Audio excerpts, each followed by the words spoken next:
Let's make an old-fashioned tomato gravy pantry mix.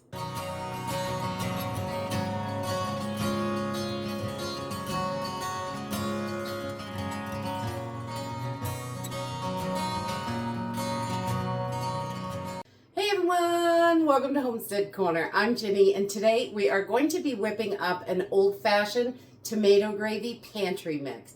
So this is a dry mix, so we'll have it on hand in our pantries, and we can whip up a tomato gravy anytime we want. It's really super simple and easy, and putting it together is really easy as well. So we're just going to use a few basic ingredients that everybody probably has in their homes.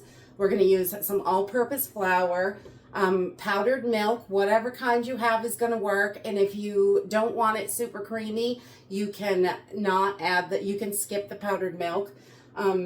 We're going to use tomato powder, sugar, salt, pepper, and a few other seasonings. And that's it. It's really easy to put together. So let's jump in and get started.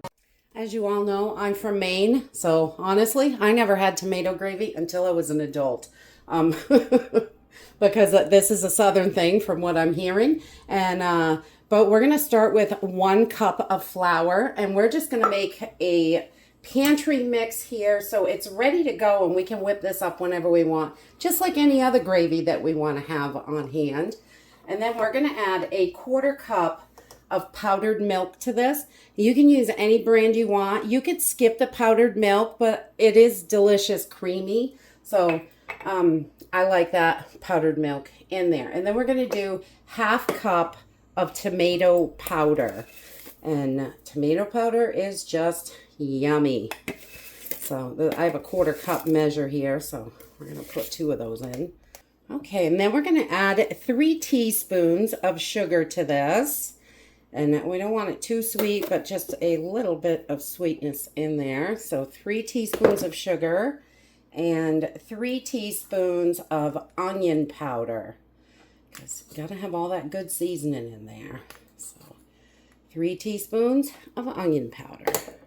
And then we're gonna add in 2 teaspoons of black pepper. Yum. Get that in there, because black pepper is delicious. And we're going to add 2 teaspoons of garlic powder.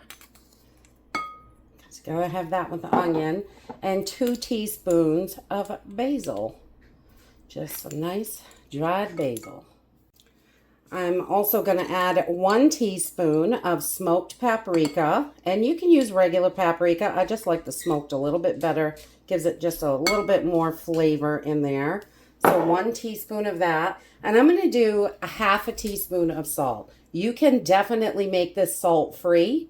You do not have to add the salt, and you could even go up to 1 teaspoon, a whole teaspoon of salt, and that would be fine as well. But we're not huge salt fans, so I cut it down to 1/2, and you can omit it. You don't have to have it in there.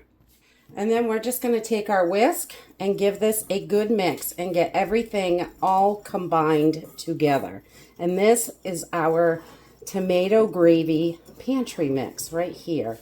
This is all we have to do, and we want to store this in an airtight jar so it is going to last in your pantry.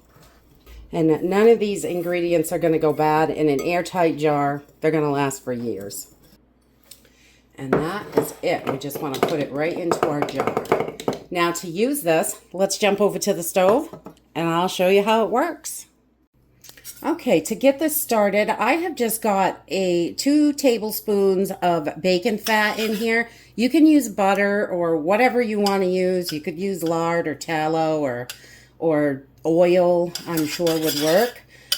I really like the bacon grease. It's delicious. So we want to get that all melted down. So I've just got this on a medium heat, and we are just melting this, because we're going to make like a roux with our tomato powder. Okay, once we have our 2 tablespoons of fat melted down, I'm going to add a 1/2 cup of our tomato gravy mix that we made. We're going to put that right in there, and we just use 1/2 cup for that. And I'm going to stir this, and we want to get this all blended together and make like a roux, just like you would with butter and flour for, you know, when you're making mac and cheese or anything like that, sauces. So we just want to get this all combined together. We're just going to let it heat up a little bit. We don't want to burn it or scorch it, but we want to get it nice and hot.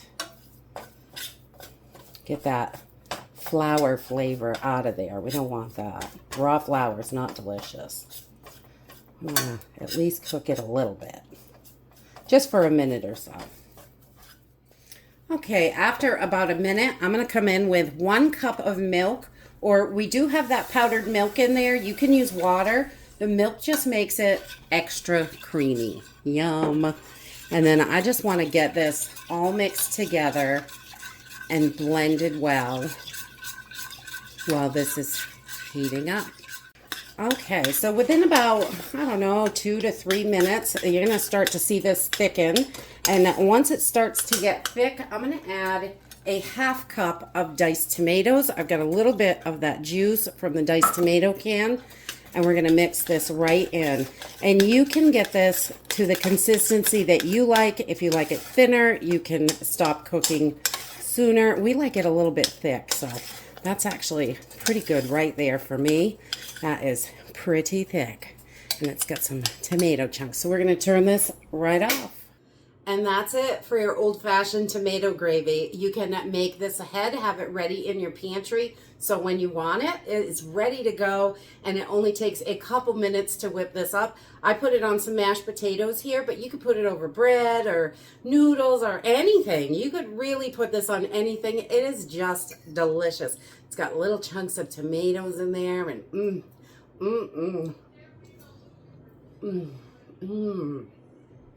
That is so creamy and delicious. It's wonderful on potatoes, but it's also wonderful on lots of other things.